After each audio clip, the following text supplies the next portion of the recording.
माता तीर्थबाट अर्को गेटबाट बाहिर निस्किएपछि चाहिँ यहाँनिर ठुलो चौर फुटबल ग्राउन्ड पनि छ। यो त्यसपछि अब हामी यो बाटोबाट मत्स्यनारायण मन्दिरतिर जान्छौँ है।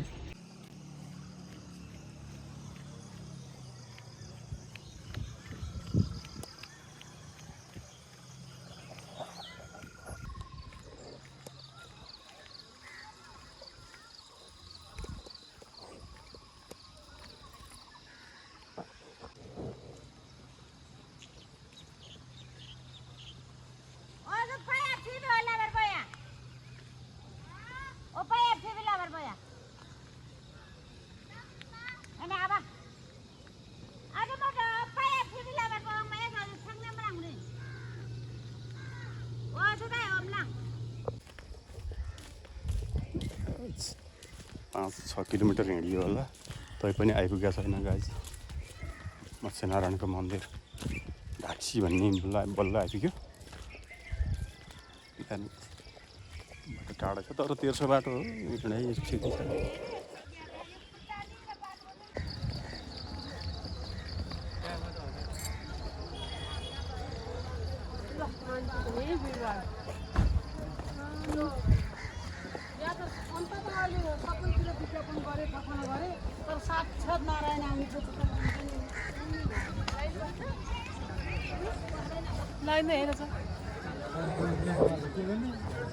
अब यहाँदेखि लाइन बस्न पर्ने होला गाई अन्त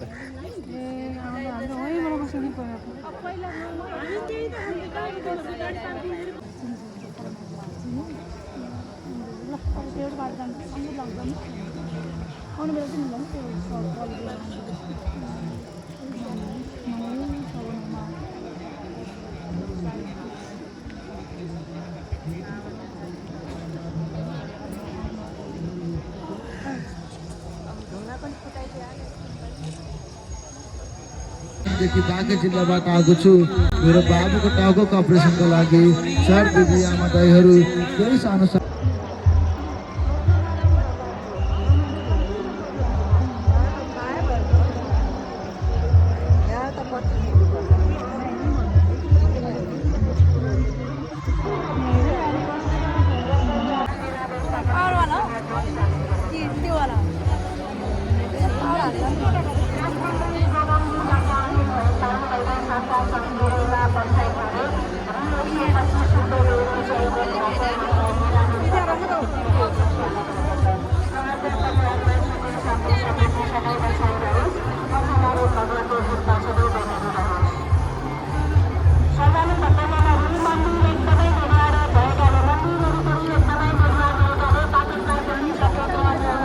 यो लाइन सकेपछि फेरि त्यहाँ तल यो घुम्ती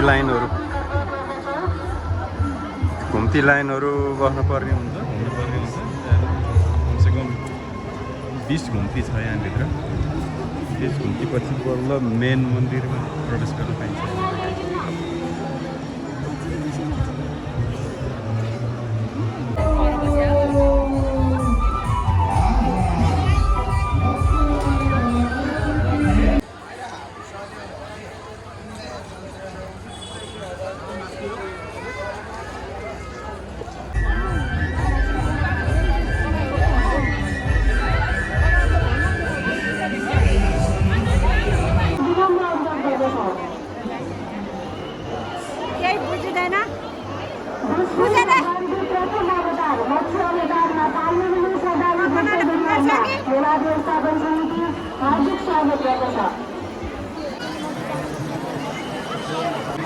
सबै लाइन खिचोलिसकेपछि बल्ल भित्र छिर्न पाइन्छ। मन्दिर त अलिक तल हो, त्यहाँ माथिदेखि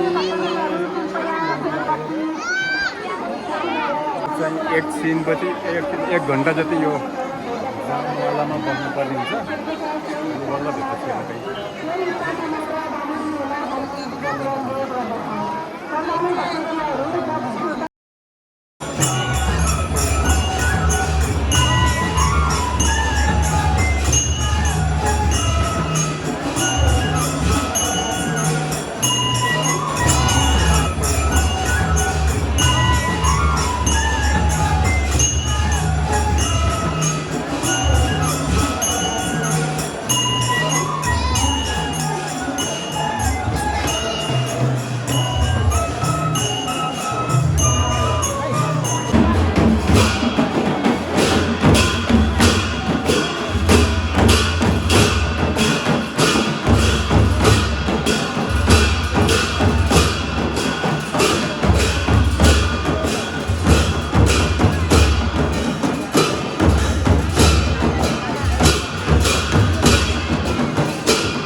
त्यसपछि यो अन्तिम लाइन हो यो। यहाँदेखि 15-18वटा लाइन छ, त्यसपछि यताबाट 18वटा घुम्दा घुम्दा बल्ल यो लाइनमा आइपुग्छ। अनि अब यो लाइन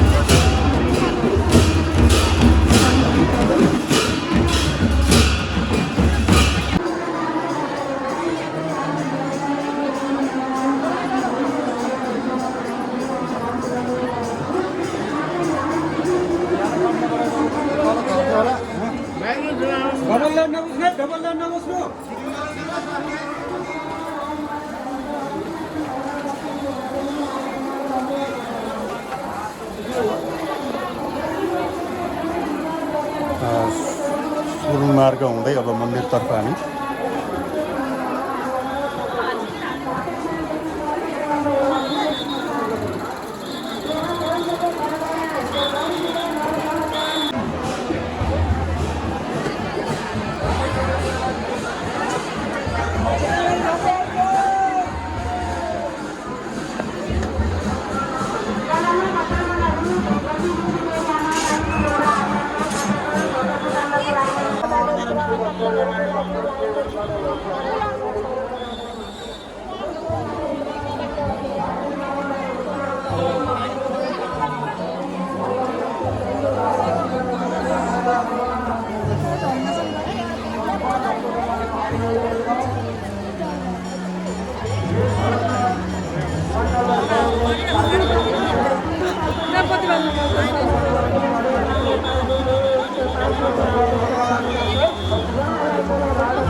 स्नान गर्ने डुब्बत्ती बाल्ने ठाउँ रहेछ यहाँ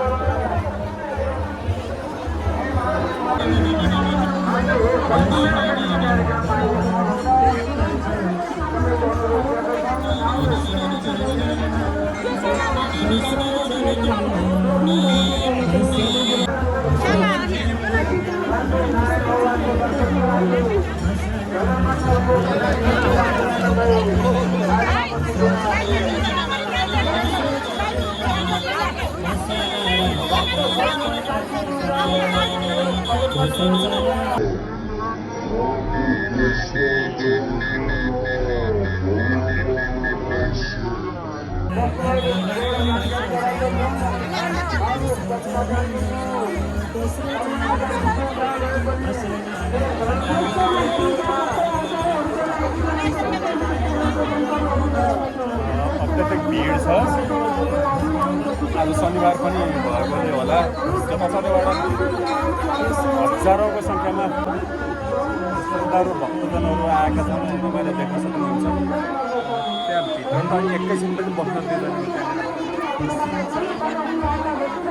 3 घन्टा लाइन बसेर बल्ल बल्ल पालो पाइने रहेछ भित्र आउँदाखेरि। अनि बाहिर निस्किएपछि पनि त्यतिकै भिड छ। लाइन बसेर भित्र जानेहरू भन्दा बे लाइनमा यसरी बाहिर बाहिरबाट पूजा गर्न चाहनेहरू पनि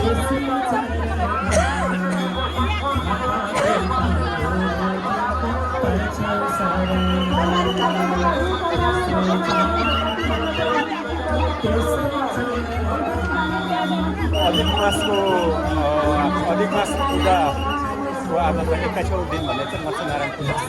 हामी अब पूजा सकिसक्यो, अब हामी घरतिर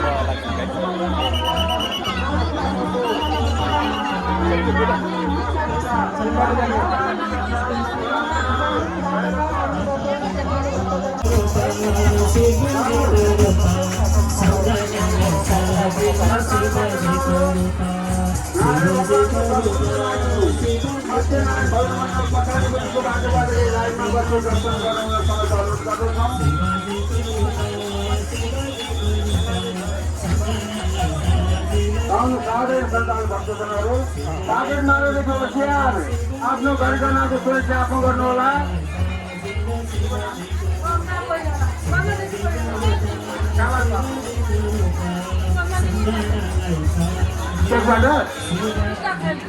त्यसै इतकै जन्माइदिनुबाट पाल्नुहुने गङ्गा देवी उहाँबाट रु 105 प्राप्त भएको छ। उहाँको सम्पूर्ण परिवारको सुस्वास्थ्य तथा दीर्घायु कामना गर्दै मत्स्यनारायण प्रसन्न भगवानले रक्षा गरून्, कल्याण गरून्, मङ्गल होस्।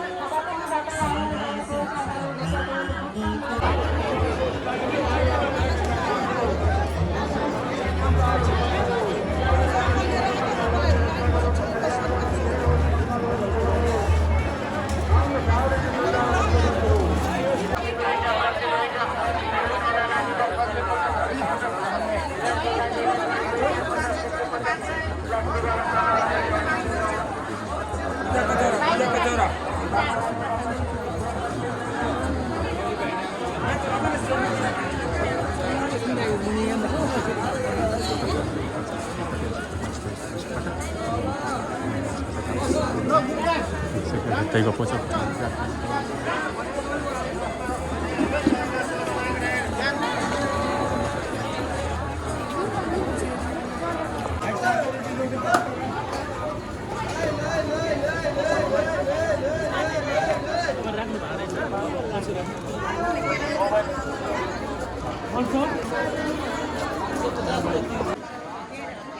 सांगाको पाउ है, सांगाको पाउ कोही घडी घडी